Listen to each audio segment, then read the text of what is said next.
শরণাগতি ও শ্রদ্ধা। পরমার্থ শেষস্য জগতামাদি কারণং শরণ্যং শরণং ইয়াত গোবিন্দং নাবশ্যিদতি।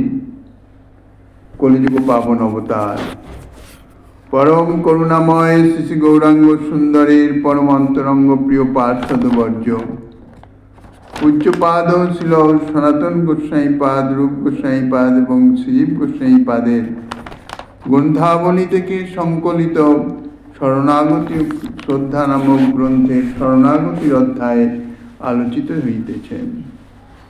বৃহৎ নারদীয় পুরাণে কলি প্রসঙ্গে বলছেন, যাহা সনাতন গোস্বাইপাদ হরিভক্তি বিলাসের একাদশ বিলাসে উদ্ধৃতি করেছেন, যে নিখিল জগতের পরম ফল বা পরম তত্ত্বস্বরূপ আদি কারণ পরমাশ্রয় গোবিন্দের আশ্রয় গ্রহণ করা, অর্থাৎ শরণাপন্ন হলেই কাহাকেও আর অবসন্ন হতে হয় না। ইহার টিকাতেই বলেছেন, পরমার্থং পরম ফলরূপং পরম তত্ত্বং বা না বশ্যিদতি কিঞ্চিৎ দুঃখং নাপনতি। পরমার্থ শব্দ অর্থাৎ ভগবান শ্রী গোবিন্দ, শ্রী গোবিন্দের বিশেষণ রূপেই এখানে পরমার্থ। এ জগতের যাহা কিছু ধন সম্পদ ইত্যাদি জাগতিক অর্থ, ইহা নাশবান অনিত্য, আর যাহা চিরসত্য শাশ্বত যে অর্থ, তাহাই হচ্ছে পরম অর্থ। আর সেই পরম অর্থই হচ্ছেন একমাত্র ভগবান শ্রী গোবিন্দ। তাই এখানে যে বলেছেন পরমার্থম অশেষস্য, পরমার্থম অর্থাৎ শ্রী গোবিন্দ, শ্রী গোবিন্দ আচার্যপাদ এই শব্দের অর্থে পরম ফল বা পরম তত্ত্ব লিখেছেন। মর্মার্থ হচ্ছে এই যে ভগবান শ্রী গোবিন্দই হলেন নিখিল ধর্মের নিখিল সাধনের পরম ফল স্বরূপ। যত যত ধর্ম আছে তার সার হচ্ছে শ্রী গোবিন্দ, এবং শ্রী গোবিন্দের সেবা প্রাপ্তি যে ধর্ম, তাহাই হইতেছে পরম ধর্ম। আর সেই পরম ধর্ম প্রাপ্তির নিমিত্ত যত যত সাধন আছে তাহার, অর্থাৎ জগতে যত যত সাধন আছে তাহার প্রকৃত সার্থকতম সাধন, তার ফল হচ্ছে এই ভগবান শ্রী গোবিন্দ। তাহলে নিখিল ধর্ম নিখিল সাধনের পরম ফল স্বরূপ হইতেছেন ভগবান শ্রী গোবিন্দ। সেই শ্রী গোবিন্দের শরণ গ্রহণ করলেন বা শ্রী গোবিন্দের শরণাপন্ন যে ব্যক্তি, তাকে কখনো বিন্দুমাত্র দুঃখ পেতে হয় না, অর্থাৎ কখনো অবসন্ন হন না। এইভাবে পর্যায়ক্রমে শরণাগতির মহিমা প্রতিপাদক শ্লোক দ্বারা শরণাগতির মহিমা প্রদর্শন করিতেছেন। ভগবান শ্রীহরি যে যাবতীয় ধর্মের শ্রেয় সাধন উপাসনার প্রকৃত ফল, তাহা ভগবান স্বয়ং নিজ মুখেই প্রকাশ করেছেন। শ্রীমদ্ ভাগবতের দ্বিতীয় স্কন্ধের বর্ণনায় জানা যায়, সৃষ্টির প্রথমে ব্রহ্মা যখন ভগবানের নাভিপদ্ম থেকে আবির্ভূত হলেন, তখন তিনি কিং কর্তব্য বিমূঢ় হয়ে ভাবতে লাগলেন যে আমি কে, কেননা আর কোথাও কিছু নাই, কোনো কিছুই তিনি দেখিতেছেন না, নিজের সম্বন্ধেও তিনি কিছু জানেন না, কোথা থেকে এলেন কিভাবে এলেন কিছুই বুঝতে পারছেন না। তাই মনে মনে ভাবছেন আমি কে, আর এই পদ্মটাই বা কোত্থেকে এলো, এই পদ্মের উপরেই বা আমি কিভাবে এলাম। বহুক্ষণ চিন্তা করেও কোনো নিশ্চয় করতে পারছেন না। অবশেষে দুটি ধ্বনি তার কানে গেল, একটি ত একটি প। এই দুইটি অক্ষর যখন তিনি শ্রবণ করলেন, অর্থাৎ ত প তপস্যা করো, দুটি অক্ষর শ্রবণ করেই ব্রহ্মা সেইভাবেই সেই পদ্মের উপরেই কঠোর তপস্যায় বসে গেলেন। সুদীর্ঘকাল তপস্যার পর ভগবান শ্রীহরি ব্রহ্মাকে বৈকুণ্ঠ লোকের সহিত নিজেকে দর্শন করালেন, অর্থাৎ দর্শন দিলেন। সেই ভগবত দর্শনের আনন্দে সাক্ষাৎ সচ্চিদানন্দ ঘনময় মূর্তি শ্রী ভগবান আনন্দময় বিগ্রহ।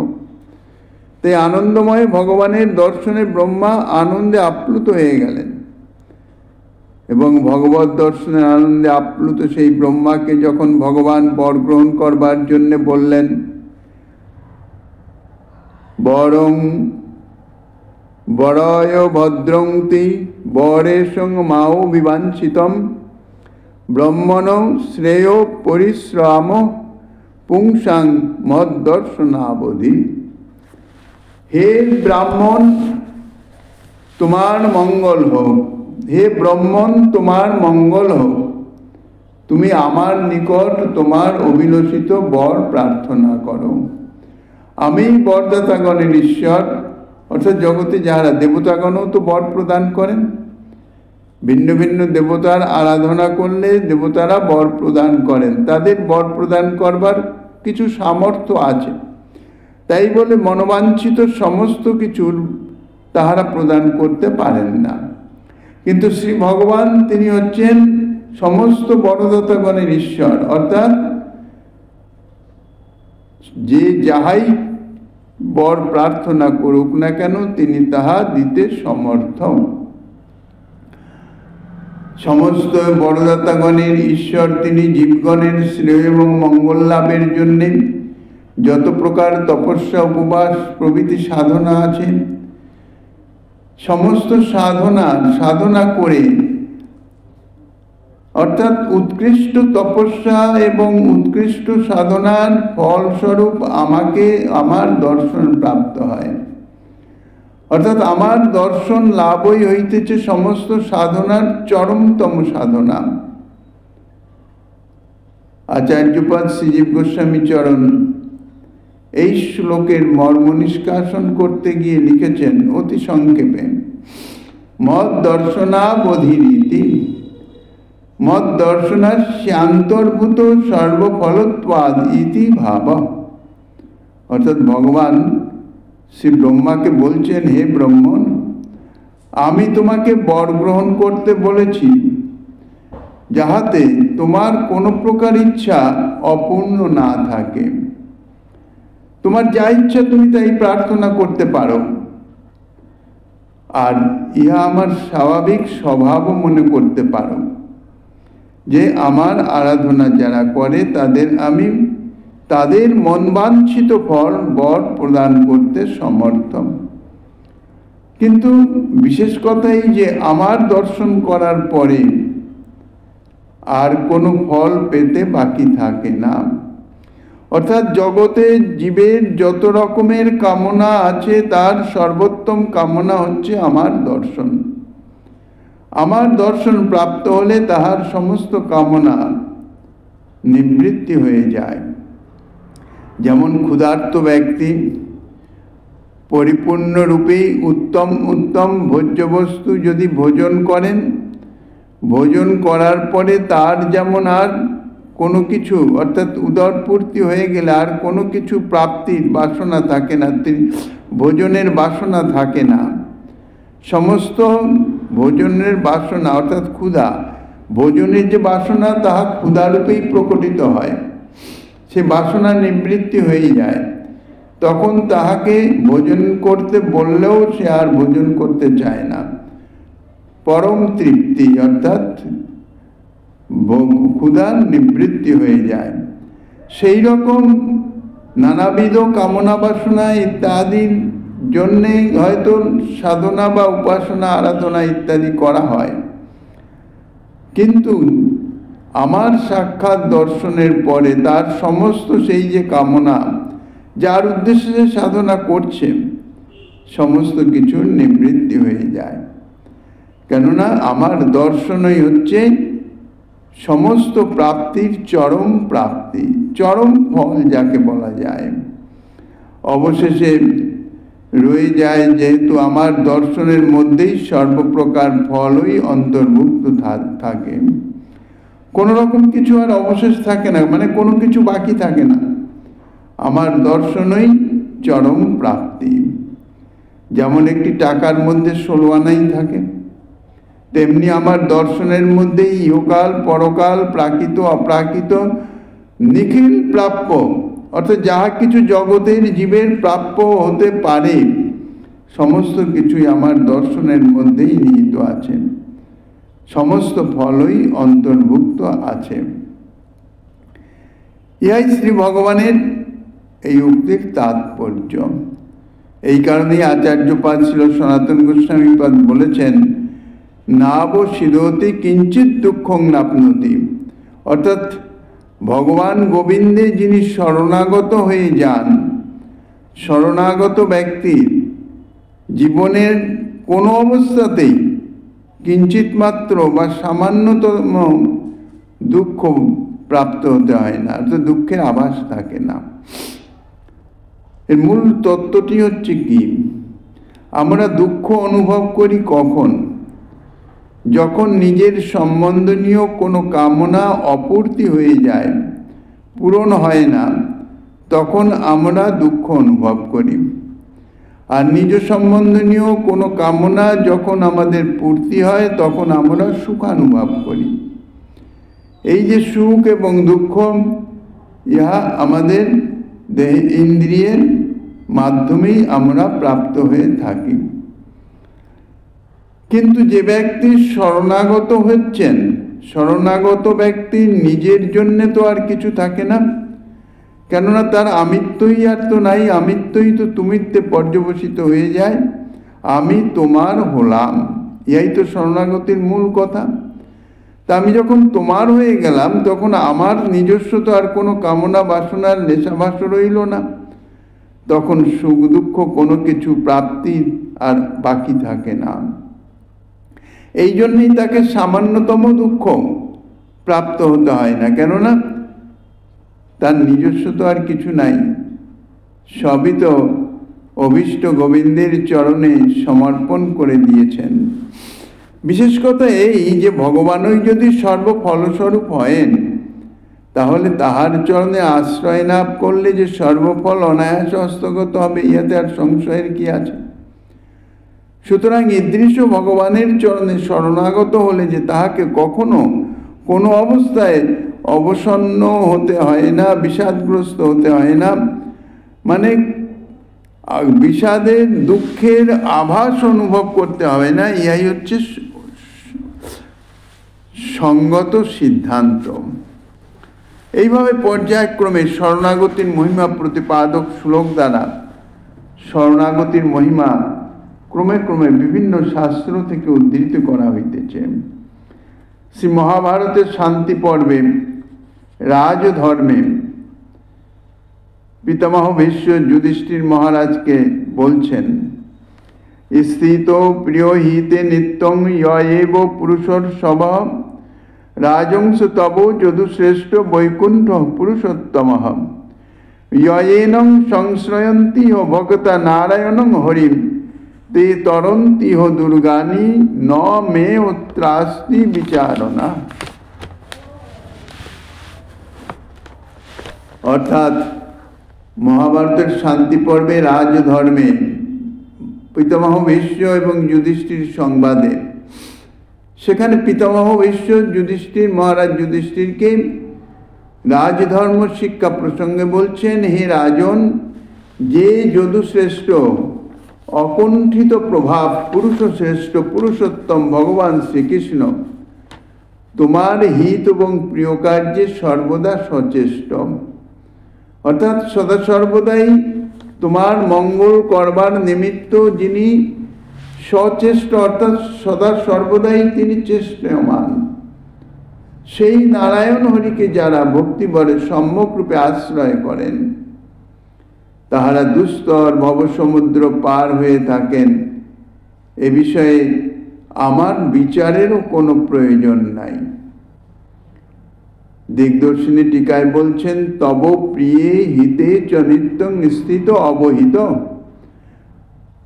পুরুষেষু ব্রহ্মাদিষু ত্রিষু মধ্যে তেব্য বালি সভ শ্রেষ্ঠ অবতারিত্বাৎ। শ্রীকৃষ্ণ প্রদত্ত তেজ সম্পন্ন দিব্য জ্ঞান বিশিষ্ট মহাব্রতী মহাভাগবত শ্রীকৃষ্ণ তত্ত্ববিদ শ্রীল ভীষ্মদেব মহারাজ যুধিষ্ঠিরের শোক নিবারণ কল্পে শ্রীকৃষ্ণ আশ্রয়ের মহিমা বলিতেছেন। কুরুক্ষেত্র যুদ্ধের সমাপন হয়ে গেলেন, যখন হস্তিনাপুরের সিংহাসনে মহারাজ যুধিষ্ঠির আসীন হলেন, কিন্তু কুরুক্ষেত্রের যুদ্ধে তো সমস্ত কিছুই সমাপন হয়ে গেছে। আত্মীয় স্বজন পরিজন যাহারা ছিলেন সকলেই যুদ্ধে নিহিত উভয় পক্ষের মাধ্যমে। আর সেই যে বিশাল ধ্বংসলীলা, মহারাজ যুধিষ্ঠির নিজেকে সেই ধ্বংসলীলার মূল কারণ বলে মনে করছেন, যে আমার কারণেই এই ধ্বংসলীলা। চতুর্দিকে সমস্ত সদ্য পুত্রহারা, পতিহারা, পিতাহারা ইত্যাদি সমস্ত রাজ্যবাসীগণের যে শোকার্ত সব তাহাদের অবস্থান, তাহাতে মহারাজ যুধিষ্ঠির রাজ্যপদে অভিষিক্ত হয়েও পরম শোকাহত হয়েছেন। স্বয়ং শ্রী গোবিন্দ তিনি তাহাকে শোক নিবারণের জন্যে উপদেশ করলেও যুধিষ্ঠির মহারাজ অর্থাৎ যুধিষ্ঠির মহারাজের শোক নিবৃত্ত হয় নাই। তাহার কারণ সম্বন্ধে বলছেন যে সদা সর্বদাই নিজের থেকে যাকে উত্তম বা শ্রেষ্ঠ বলে মনে করা হয়, তিনি যদি কোনো উপদেশ প্রদান করেন তাহা গৃহীত হয়। কিন্তু নিজের কনিষ্ঠজন তিনি যত বড়ই পণ্ডিত বিদ্বান অভিজ্ঞ যাই হন না কেন, সম্পর্কে কনিষ্ঠজন যদি কোনো উপদেশ করেন তাহা কিন্তু সেভাবে গৃহীত হয় না, হতে পারে না। কেননা এখানে নিজেকে মর্যাদায় শ্রেষ্ঠ বলে তিনি অনুভব করছেন। তো শ্রীকৃষ্ণ যুধিষ্ঠির মহারাজের ছোট, অর্থাৎ বয়সে ছোট, সম্বন্ধে তাই ছোট ভাই, যুধিষ্ঠির মহারাজ বড় ভাই। এই জন্য শ্রীকৃষ্ণ যতই উপদেশ দিচ্ছেন, যতই বোঝাচ্ছেন, যুধিষ্ঠির মহারাজ সেটি গ্রহণ করতে পারছেন না, অর্থাৎ তাহার দ্বারা যুধিষ্ঠির মহারাজের শোক নিবৃত্তি হয় না। অথচ কুরুক্ষেত্রের যুদ্ধে যখন অর্জুন ভাবী শোকে, অর্থাৎ এই সমস্ত আত্মীয় স্বজন পরিজন যুদ্ধক্ষেত্রে উপস্থিত, তাহাদের সব ধ্বংস বিনাশ হয়ে যাবে, যুদ্ধের ফলই তো ধ্বংস বা বিনাশ, তাহা দেখে যখন শোকাহত হয়ে যুদ্ধ না করবার জন্য সিদ্ধান্ত নিলেন, তখন শ্রীকৃষ্ণ অর্জুনকে উপদেশ দিলেন। তাহাতে কিন্তু তাহার সেই যে মহামোহ বা শোক তাহার নিবৃত্তি হয়ে গেল। কেননা অর্জুন আর শ্রীকৃষ্ণের মধ্যে সখ্যতা থাকলেও শ্রীকৃষ্ণের সেখানে অর্জুনের থেকে একটু বড়, সেই রকম সম্বন্ধের ভাবনা ছিল। কিন্তু এখানে যুধিষ্ঠির মহারাজের ছোট ভাই শ্রীকৃষ্ণ, এই জন্যে তানার উপদেশ স্বয়ং ভগবান হলে কি হবে, তানার উপদেশে শোক নিবৃত্তি হয় নাই। যুধিষ্ঠির মহারাজ সিংহাসনে অধিষ্ঠিত হতে পারছেন না, ক্রন্দন করেন। এত এত সব ধ্বংসলীলার তিনি নায়ক, যেন এটাই মনে করেন, নিজেকে কর্তা মনে করছেন।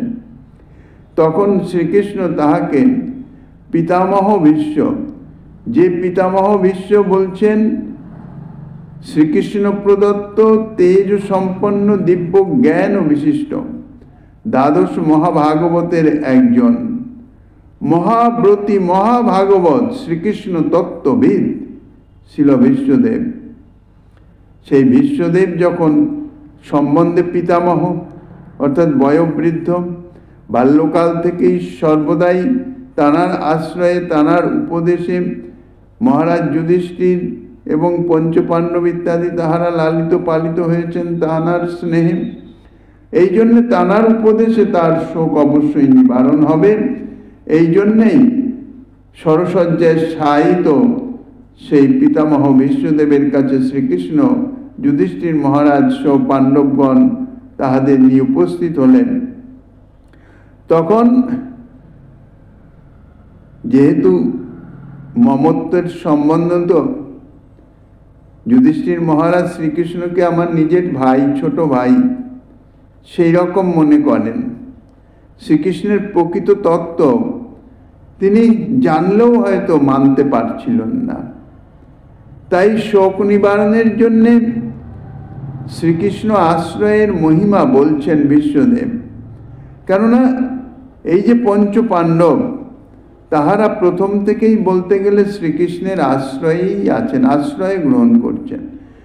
সুখে দুঃখে সম্পদে বিপদে আপদে শ্রীকৃষ্ণই তাহাদের ভরসা করেছেন। প্রয়োজনে অপ্রয়োজনে শ্রীকৃষ্ণকে আনবার জন্যে দ্বারকা থেকে অর্জুনকে হয়তো পাঠিয়ে দিয়েছেন। বেশ কিছুদিন অদর্শন হলেই যেন বিরহ অনুভব করে শ্রীকৃষ্ণকে আনয়ন করতেন। এছাড়া সমস্ত কিছু বিষয়ই শ্রীকৃষ্ণের আশ্রয়ী পঞ্চ পাণ্ডব সহ বিশেষত মাতা কুন্তী তাঁরা অবস্থান করতেন। তাই শ্রীকৃষ্ণ আশ্রয়ের যে মহিমা সম্যক রূপে অনুভব হয়তো করতেন না, সেই সম্যক রূপে অনুভব করবার জন্যে, অনুভব করানোর জন্যে শ্রীকৃষ্ণ তত্ত্ব বলছেন যে যিনি ব্রহ্মা বিষ্ণু মহেশ্বর এই তিন পুরুষের মধ্যে শ্রেষ্ঠ বা তাহা হতেও শ্রেষ্ঠ, ইহাই পুরুষ শ্রেষ্ঠ উক্তির অর্থ। পুরুষেষু ব্রহ্মাদিষু ত্রিষু মধ্যে তেব্য বা ঋষভ শ্রেষ্ঠ অবতারিত্বাৎ।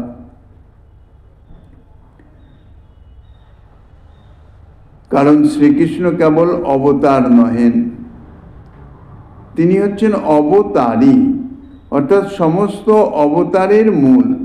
সমস্ত অবতার তাঁর থেকেই অবতীর্ণ হন। অতএব তিনি বৈকুণ্ঠ অর্থাৎ অকুণ্ঠিত প্রভাব সম্পন্ন।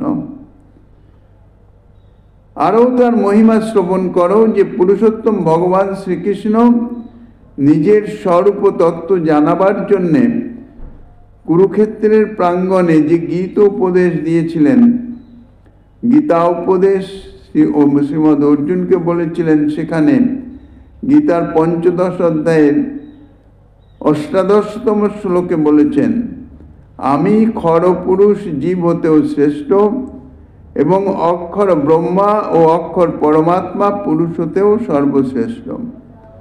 এই কারণে লোকে এবং বেদে আমি পুরুষোত্তম বলে প্রসিদ্ধ। গীতার পুরুষোত্তম যোগে এই কথা বলেছেন। এই প্রকার মহিমান্বিত বলে তিনি হচ্ছেন পুরুষোত্তম। ভগবান শব্দেই ভগবান হইতেছেন পুরুষ, আর তাঁর সৃষ্ট যত জীব সব হইতেছে তাঁর প্রকৃতি। কারণ শ্রী ভগবান একমাত্র পুরুষ, তিনি শক্তিমান, আর তাঁর শক্তি হইতেছে প্রকৃতি। তা অনন্ত কোটি জীব নিচয় যাহা কিছু সমস্ত তাহার জীব শক্তির অংশ, এই জন্যে সমস্তই হইতেছে প্রকৃতি স্বরূপ। এই জন্যে তিনি পুরুষোত্তম। পুরুষোত্তম অর্থাৎ ভগবৎ স্বরূপ। অনন্ত কোটি ভগবৎ স্বরূপ হচ্ছে পুরুষ স্বরূপ, তাহার মূল হইতেছেন তিনি, এই জন্যে তিনি পুরুষোত্তম। অতএব তিনি নারায়ণ, যেহেতু তিনি সর্বজীবের আশ্রয়। আবার তিনি হরিও বটে, অর্থাৎ যে কেহ তাহার আশ্রয় গ্রহণ করেন তিনি সেই আশ্রিত জনের সর্বদোষ সকল দুঃখের সাথে মনকেও হরণ করেন। এই জন্যেই তার নাম হরি। দুর্গানি শব্দের অর্থ দুস্তর সংসার দুঃখ সকল।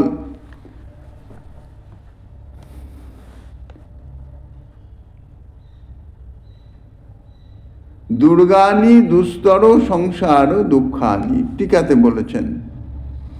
দুর্গানি অর্থাৎ দুস্তর সংসার দুঃখ সকল। এই সংসারে জীব জন্মগ্রহণ করে যে সমস্ত দুঃখ প্রাপ্ত হয়, দুঃখ ছাড়া তো সংসারে আর কিছু নাই। কিঞ্চিত সাময়িক দুঃখের নিবৃত্তিতে বা বিরামে একটু সুখানুভব হয় মাত্র, কিন্তু যথার্থ সুখ নাই। তাই এই সংসার দুঃখ, দুস্তর সংসার দুঃখ, যাহার কোনো পারাপার নাই। অর্থাৎ যতদিন জীব দেহ ধারণ করে আছে ততদিন সে দুঃখই প্রাপ্ত হইতেছে। তো এই দুস্তর সংসার দুঃখ সকল, ইহাই হইতেছে দুর্গানী শব্দের অর্থ। তাহার শ্রীচরণ আশ্রয় মাত্রেই জীব দুস্তর সংসার দুঃখ সাগর অনায়াসে পার হয়ে যায়। অর্থাৎ তার এই সংসারের যে যত রকম জ্বালা যন্ত্রণা দুঃখ কষ্ট ইত্যাদি যে অনুভব, সে অনুভবের নিবৃত্তি হয়ে যায়, আর দুঃখ কষ্ট ইত্যাদির কিছু অনুভব থাকে না। এখানে কোনো বিচারের বা শঙ্কা বা সন্দেহের কোনো অবকাশই নাই, কেননা তিনি আশ্রিতজনের সর্বদোষ এবং সকল দুঃখের সঙ্গে মনকেও হরণ করেন। সুখ দুঃখ ইত্যাদি অনুভব করে কে? মনই তো অনুভব করে। আর দোষের নিমিত্তই তাহারা দুঃখ অনুভব করে।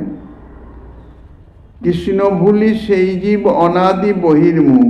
এই বহির্মুখতা দোষের জন্যেই জীব ত্রিতাপ জ্বালায় জর্জরিত হইতেছেন, অর্থাৎ দুঃখ কষ্ট অনুভব করিতেছেন।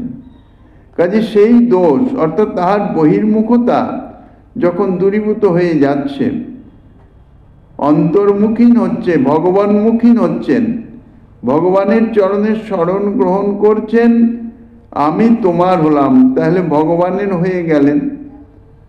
সেখানে তাহার আর দোষ রইল না। তার যত কিছু দোষের মূল যে এই বহির্মুখতা দোষ, তাহা তো নিবৃত্তি হয়ে গেল। এই জন্যেই বলছেন আশ্রিতজনের সর্বদোষ তিনি হরণ করেন। আর সেই সর্বদোষ হরণের সাথে সাথেও তাহার দোষই যদি না থাকে, তাহলে তাহার আর দুঃখ কষ্ট কিছু এসব থাকতে পারে না। তাই দোষই যদি হরণ করে নেন, তাহলে তার সঙ্গে সমস্ত দুঃখ কষ্ট ইত্যাদিও স্বাভাবিকভাবেই হরণ হয়ে যায়। এই জন্যেই তিনি, তাঁর নাম হরি। গৌড়ীয় বৈষ্ণব আচার্য বর্য শ্রীমৎ সনাতন গোস্বামী পাদ শরণাগতির মহিমা অর্থাৎ শ্রীকৃষ্ণের শরণ গ্রহণ করবার মহিমা তাহা প্রদর্শন করবার জন্যে মহাভারতের শান্তি পর্বে রাজধর্মের প্রকরণে বর্ণিত শ্রী বিশ্বদেব যুধিষ্ঠিরের প্রতি যে সকল উপদেশ বাক্য বলেছেন, তাহার মধ্যে এই দুইটি শ্লোকই এখানে উদ্ধৃতি করেছেন, যে শ্রী গোবিন্দ আশ্রয় গ্রহণ করলে তার সমস্ত দুঃখ কষ্ট ইত্যাদি নিবৃত্ত হয়ে যায়। কুরুক্ষেত্রের মহাযুদ্ধের অবসানে যখন যুধিষ্ঠির মহারাজ কৌরবগণ ও তাদের পক্ষীয় যোদ্ধাগণের পরাস্ত নিহত করে হস্তিনাপুরের সিংহাসনে পৃথিবীর সম্রাট রূপে অভিষিক্ত হলেন, তিনি মহাযুদ্ধে মহান লোকক্ষয় দেখে নিজেকেই তার কারণ মনে করে দারুণভাবে অনুতপ্ত হয়েছিলেন। এবং স্বয়ং ব্যাসদেব এবং ভগবান শ্রীকৃষ্ণ তাকে উপদেশ করা সত্ত্বেও তার সেই মনের যে শোক, সেই দুঃখ নিবৃত্ত হয় নাই, তিনি শান্তি লাভ করতে পারেন নাই। অবশেষে ভগবান শ্রীকৃষ্ণ মহারাজ যুধিষ্ঠিরকে নিয়ে কুরুক্ষেত্রের সরসজ্জায় শায়িত পিতামহ ঋষি বিশ্বদেব মহাভাগবত শ্রীকৃষ্ণ তত্ত্ববেত্তা তাঁর কাছে গমন করেন এবং যুধিষ্ঠিরের মনোভাব জ্ঞাপন করে তাহাকে সান্ত্বনা দেওয়ার জন্য শ্রীকৃষ্ণ বিশ্বদেবকে আদেশ করেন। আদেশ তো প্রকৃতপক্ষে নয়, অনুরোধ করেন। এখানে উল্লেখ্য, বিশ্বদেব যে কেবল অটল ব্রহ্মচর্যের জন্যই বিখ্যাত ছিলেন না তাহা নয়, তাহাকে ভাগবত ধর্ম তত্ত্ববেত্তা দ্বাদশ মহাজনের মধ্যেও গণনা করা হয়। অর্থাৎ যাহারা ভাগবত ধর্ম তত্ত্ববেত্তা, তত্ত্ব সম্বন্ধে যাহারা অনুভব করেছেন, সাক্ষাৎ অনুভব, তাঁরাই হচ্ছেন তত্ত্ববেত্তা। তাই 12 জন ধর্মতত্ত্ববেত্তার গণনা হয়েছে শাস্ত্রে, তার মধ্যে তিনি একজন। অর্থাৎ সর্বধর্ম তত্ত্ববিদ শ্রী বিশ্বদেব তাঁর কথিত যে বিস্তৃত উপদেশাবলী শ্রী মহাভারতের শান্তি পর্ব অনুশাসন পর্বে তাহা বিবৃত হয়েছে। সেখানে সর্বধর্মের সমস্ত কিছুর তত্ত্ব তিনি বিস্তারভাবে বর্ণনা করেছেন। যাহা ধর্ম পিপাসু জ্ঞান লাভেচ্ছু বিদ্বানগণের নিধিধ্যাসনের বস্তু।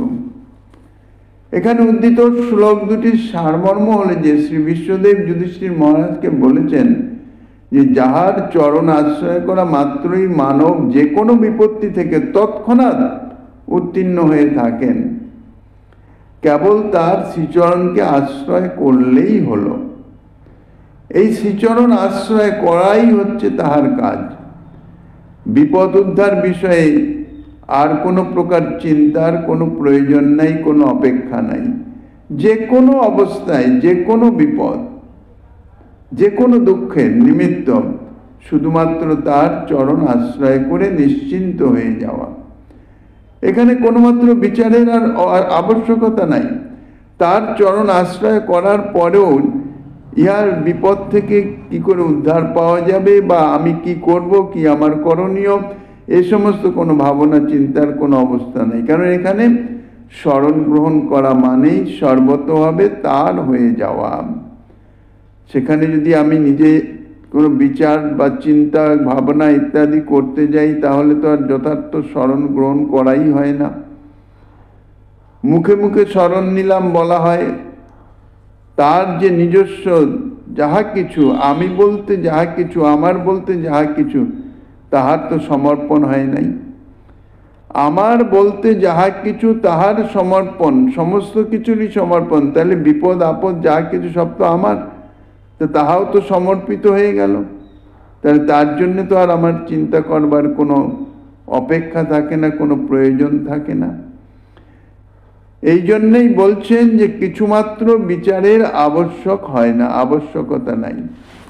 সার কথা এই, যার চরণে শরণাগত হওয়া মাত্রই চরণাশ্রিত জনকে যে ভগবান রক্ষা করবার জন্যে ব্যস্ত হয়ে পড়েন, যাহার কৃপা কোথাও কুণ্ঠিত হয় না, অর্থাৎ কোনো কারণে তাহার কৃপা বাধিত হয় না, সংকুচিত হয় না, যাহার ঐশ্বর্য, তিনি সর্বসমর্থ, তার যাহার ঐশ্বর্য কোথাও ব্যাহত হয় না, এবং যিনি পুরুষোত্তম রূপে শাস্ত্রে বিখ্যাত, এবং যাহার চরণ আশ্রয় মাত্রেই সেই নারায়ণ হরি স্বয়ং ভগবান শ্রীকৃষ্ণ শরণাগত আশ্রিত জনের সর্বপ্রকার দোষ, বিবিধ দুঃখ এবং সকল দুঃখ সন্তাপের উদ্ভব ক্ষেত্র যে মন, সেই মনকেও হরণ করে থাকেন। এই জন্যই তো শাস্ত্রে তাকে হরি বলে থাকেন। হরি নামে শাস্ত্রে যে তানার যে একটি নাম হরি দিয়েছেন, তাহার অর্থই হইতেছে এই যে সমস্ত কিছু সহ মনকে হরণ করেন। সেই ভগবান শ্রীকৃষ্ণই সকল জীবের আশ্রয় বলে তাহাকে নারায়ণও বলা হয়ে থাকে। তাহার প্রভাব কখনো কোথাও কুণ্ঠিত হয় না, এই জন্যে তিনি বৈকুণ্ঠ, বৈকুণ্ঠ সংজ্ঞায় তিনি অভিহিত হন। তিনি স্বয়ং বৈকুণ্ঠ, তিনি যেখানে অবস্থান করেন সে স্থানের নামও বৈকুণ্ঠ। অতএব ভগবান শ্রীকৃষ্ণ নিখিল অবতারগণের মূলাশ্রয় বলে পুরুষ শ্রেষ্ঠ বা ঋষভ নামেও কথিত হয়ে থাকেন। আচার্যপাদ শ্লোকের মর্ম নিষ্কাশন করে বলেছেন, নারায়ণং সর্বজীবৈকাশ্রয়ং হরিঞ্চ আশ্রয় মাত্রেণ সর্বদোষ দুঃখ হরং মনোহরঞ্চ দুঃখানি দুস্তর সংসার দুঃখানি। এ সম্বন্ধে আরো যাহা কিছু আস্বাদনী দিচ্ছেন গোস্বামীপাদ।